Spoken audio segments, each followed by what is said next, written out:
All right, we were working in section 3.4 last time with sum to product and product to sum formulas, and they're listed here. So these were our product to sum formulas, and then these were our sum to product identities or formulas. And we're at the point in this section where we're doing the verifying identities part again, okay?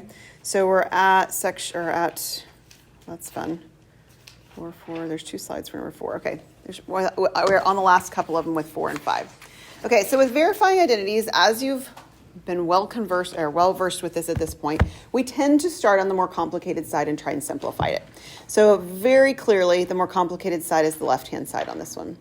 It's also probably worth noting that the tangent of 3 theta, we could work with that side, but getting it to work out to being something messier is often more difficult, okay? So as we take a look at the left-hand side, we notice that we have sums on the top and the bottom of angles that don't match, right? We have the sine of 4 theta and the sine of 2 theta.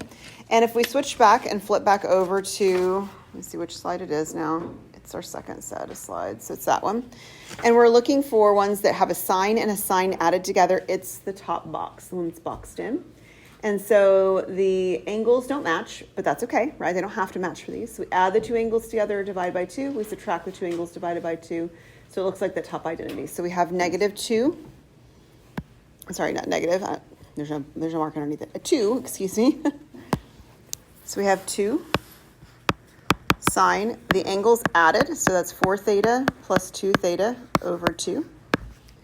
And then cosine, and it's the angles subtracted, 4 theta minus 2 theta over 2.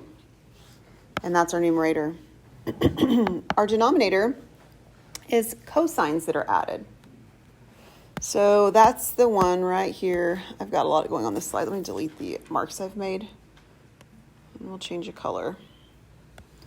Okay, so for the cosine one, we're right here in the middle on this one now. So it says we're going to have a 2 at the beginning as well, but now we're going to have the cosine of the angles added and then the cosine of the angles subtracted. So we have a 2 at the beginning as well. And then we have the cosine of the angles added, 4 theta plus 2 theta over 2, and then we have the cosine of the angles subtracted according to that formula, 4 theta minus 2 theta over 2. Now, if you want to, and you happen to notice it at this point, these can flat out cancel out because they're the cosine of the same thing. If you don't happen to notice it yet and you clean it up, it's really obvious in a minute. So let's just clean each of those inside the parentheses up and go with it. I'm going to go ahead and cancel my 2's at the moment, though, because I think that's pretty straightforward. So this is sine. What's 4 theta plus 2 theta? 6 theta, and 6 theta divided by 2 would be 3 theta. So this is sine of 3 theta. And then we have the cosine. So what's 4 theta minus 2 theta? 2 theta, and 2 theta divided by 2 is just theta. So we have cosine of theta at the end. And then we have cosine of the same angle, 4 theta plus 2 theta divided by 2. So that's 3 theta. And cosine again of the same angle, 4 theta minus 2 theta divided by 2, which is theta. So whether you did it earlier or whether you do it now, we'll notice that these do, in fact, match, and they can cancel, right? Because they're both they're factors. They're multiplied by the other pieces. And then what we're left with is sine of 3 theta over cosine of 3 theta. But what is sine over cosine? It's tangent as long as the angles match, and they do. They both are 3 theta, so this is the tangent, and then it's of the 3 theta angle, which is exactly what we were wanting it to be over here, and it checks out.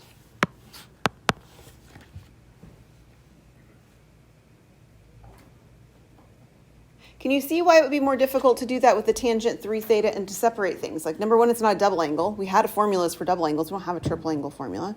We'd have to decide, okay, well, 3 theta, do I want to do like theta plus 2 theta? And if I do, how is that going to merge back over to what's on the left? It's a lot more complicated of a process to do the other direction. All right, let's look at another one. Sorry, there's 2 slides on that for some reason. Here's our next one. We have sine of alpha plus sine of beta over sine of alpha minus sine of beta. And then on the right-hand side, it's the tangent of angles added divided by 2 and cotangent of the angles subtracted divided by 2. You could probably argue that either side's pretty messy looking on this one, don't you think? They're both pretty ugly. So what we might be inclined to do then is to see which ones more likely fit into the descriptions of the formulas we're working with. And in particular, we're in 3-4, so we've got to get it kind of get to cheat here a little bit and know which formulas we're looking at, right? When you get to the test, they're going to be all mixed together and you don't get that sort of luxury. But right now you kind of can. So we're looking for something where I have either tangent of addition of angles or subtraction of angles, or we have the sine of angles added, right? Sine of alpha and sine of beta added or subtracted. So which side seems like it's the easiest to identify a set of formulas that we might be able to use? Left or right? You flip back over there to the first page. We had these formulas or these formulas. These don't have any tangents on them. In fact, none of them have tangents on them in our set today, do they? So I think that means we're working on the left side, right? Okay, and the ones that I identify most closely with the one we're working with seem to be these right here. Because on the left-hand side, we have sums of sines and cosines, etc. So ours are sines. In particular, we have the sign of things added over here, signs that are added and signs that are subtracted. So these are the left-hand side numerator and denominator that we're going to be working with. So we're going to take this set right here, and we're going to be identifying the location of each of those pieces in the numerator and denominator specifically, and going from there. So we're going to have 2 sine of alpha plus beta over 2, and then cosine of alpha minus beta over 2. That's the numerator.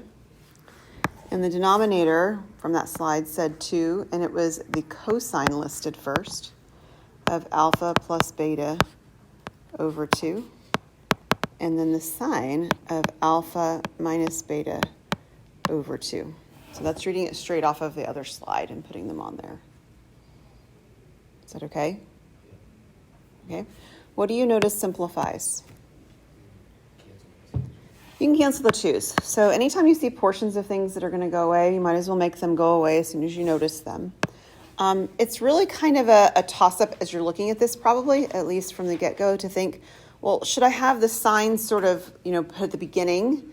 Because right now, one of the signs is at the beginning and one of the signs is at the end, and the cosines are reversed. So maybe it would have made more sense if I just flipped them around. And the reality is that they're actually listed in the most convenient way here. Matching the sines and cosines isn't nearly as important as matching the angles. Okay, do you see how the angles are sort of matching up right here? That's going to be a little more convenient for us in a moment than the fact that the sines or the cosines match up. So if you take a look, this is all multiplication. Multiplication on top, multiplication on bottom, and then division, right? So I could actually separate these into 2 separate pieces, and they could look more like this. So I'm going to kind of separate through the middle, and I can write down that this is the sine of alpha plus beta over 2 over the cosine of alpha plus beta over 2. And this is multiplied by, and then I have the other fraction, which is the cosine of alpha minus beta over 2, and the sine of alpha minus beta over 2. Now, unfortunately, we don't have a way to more concisely write alpha plus beta over 2 or alpha minus beta over 2. They're just what they are, right? Like there's no consolidating that together. But we do notice that the angles match, which is what I mentioned as being most important. As long as the angles match, kind of like over here on this one, right? As long as these angles match, we're going to be able to combine these together because they would reduce down and be very identifiable as exactly the same thing. They're already the same thing. They just look complicated, right? So because I have the 3 thetas here, the 3 theta and the 3 theta, I was able to consider sine over cosine as a single trig quantity. I can do that over here as well. I have alpha plus beta over 2 on top and bottom. The angles match. What is sine over cosine? That's tangent. So this left-hand one is tangent of the same funny-looking angle, alpha plus beta over 2, which, while it's funny-looking, at least it matches what I'm going for on the other side, right? So, that's good. And then the other one is flipped upside down. So what is cosine over sine? That one's cotangent, which again is a good thing because that's exactly what I want it to be to match the other side. I have cotangent of alpha minus beta over 2, and I'm at the right-hand side. Okay? Any questions before we finish this one off? All right.